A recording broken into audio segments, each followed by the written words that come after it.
Gentili telespettatrici, gentili telespettatori, ben ritrovati all'appuntamento con Veneto Democratico. Oggi parliamo di sanità, uno di quei temi che tocca la vita quotidiana di tutti noi. Lo facciamo con ospiti che ringrazio di essere presenti in studio, a cominciare da Ivana Fogo della segreteria regionale della CGIL, Funzione Pubblica, che proprio di sanità si occupa. Grazie per essere con noi oggi. Accanto a lei c'è Claudio Genisi, che è primario del reparto di oculistica dell'ospedale San Camillo di Treviso. Grazie anche al dottore per la sua presenza. Da quest'altra parte Claudio Rizzato, consigliere regionale del Partito Democratico, e accanto a lui un altro consigliere regionale del Partito Democratico, Diego Bottacin, con il quale aprirei la discussione, perché parliamo di sanità anticipando in qualche maniera il Consiglio regionale straordinario che si terrà lunedì e che voi avete fortemente voluto.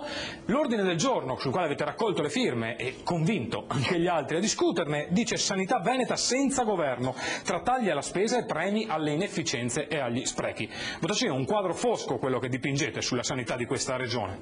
Ma un quadro preoccupato più che fosco. Il sistema sanitario veneto è sicuramente migliore di altri sistemi sanitari d'Italia, però noi siamo preoccupati perché non basta lodarsi o vivere su allori che tra l'altro si stanno consumando.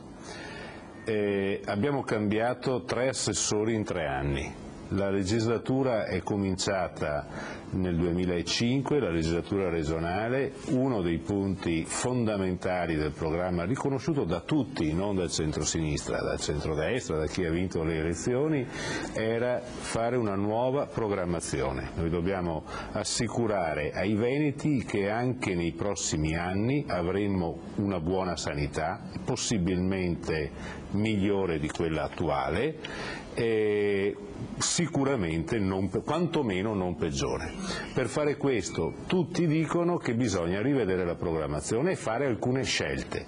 In realtà le scelte non vengono fatte, quelle importanti, quelle che possono riorganizzare la sanità, poi vedremo quali, e vengono tagliati in maniera così sotterranea e di occasione in occasione, senza nessuna strategia dove si riesce, delle risorse, impoverendo di fatto molti settori della nostra sanità.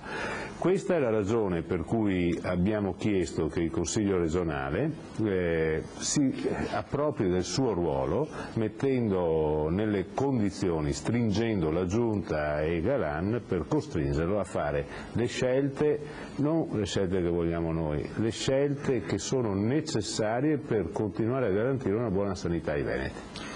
Allora, io passerei per un attimo, poi vedremo qualcuna di queste scelte, almeno in quelli che sono gli intendimenti del Partito Democratico. Immagino disponibile a discuterne, peraltro. Assolutamente, se si potesse almeno discutere. Anche perché molte di queste cose con i colleghi dell'opposizione, in più occasioni in questi anni, in occasione del bilancio, abbiamo trovato assolutamente, non solo punti di contatto, ma piena condivisione, solo che non basta dirlo in aula, bisogna farlo con delle leggi, con dei provvedimenti, con il nuovo piano sociosanitario prevalentemente. Allora, io passerei dal dottor Genisi per cercare di capire, di far capire al nostro telespettatore, nei brevi tempi che abbiamo, come si tiene insieme il fatto che quella veneta è per definizione una sanità d'eccellenza, ma forse non solo per definizione, con il fatto che poi quando il cittadino ha bisogno di un intervento dei più, non semplici, ma dei più quotidiani, di quelli che più spesso capita, le liste d'attesa si fanno un po' preoccupanti. Come stanno insieme queste due cose?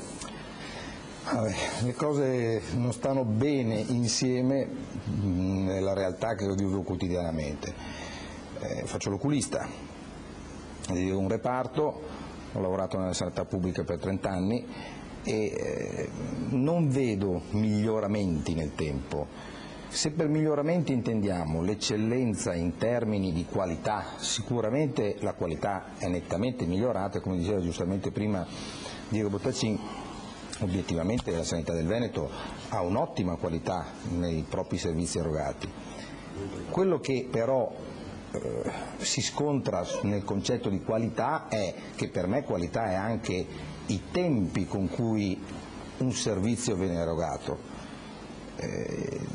Non a caso sono presente semplicemente per un motivo banale, che è quello che l'intervento più eseguito in assoluto, ma non in oculistica, più eseguito in assoluto di tutti gli interventi praticati in Italia è la cataratta, che è la classica malattia dell'anziano che colpisce sempre di più perché si allunga l'età media. Per fortuna, almeno, per fortuna almeno questo. Diciamo che non è che adesso speriamo che torni ad accorciarsi. Certamente, però a fronte, per darvi dei numeri, di 500.000 cataratte praticate, interventi cataratte praticate in Italia ogni anno, in Veneto per esempio ci sono delle liste di attesa che sono in un momento di estrema bontà, dirò, un po' da terzo mondo. Se pensiamo territori che ho vissuto nell'ambito veneziano, Mestre 1 anno d'attesa, Treviso 9 mesi d'attesa, ospedale Sant'Antonio di Padova più di 1 anno di attesa, questo con una qualità nel servizio in termini tecnici di come si esegue un intervento, ma certamente non è definibile qualità quando un anziano che è già affetto nel 99% dei casi da altre malattie, tutti lo possono capire senza che ne faccia l'elenco, ecco, che si ritrovi 1 anno ad aspettare a casa prima di essere operato.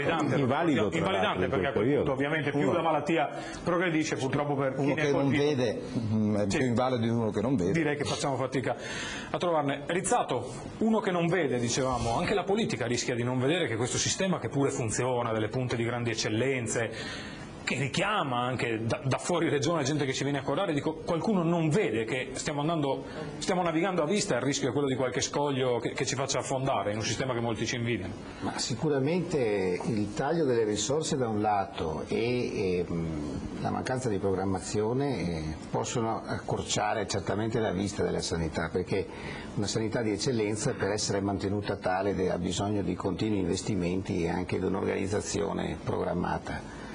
Quello che accade nel Veneto è che questa contraddizione che indicava il dottor Genisi, ma che era sottolineata anche da Diego, è che ci troviamo di fronte ad una organizzazione che non riesce a far fronte alla domanda di sanità che proviene dai cittadini, nonostante la spesa per l'acquisto di prestazioni dai privati sia raddoppiata negli ultimi anni, perché bisogna tenere conto anche di questo, che la spesa per l'acquisto di prestazioni specialistiche o di diagnostica dai privati è raddoppiata. Ciò nonostante il problema delle liste d'attesa permane, non si risolve.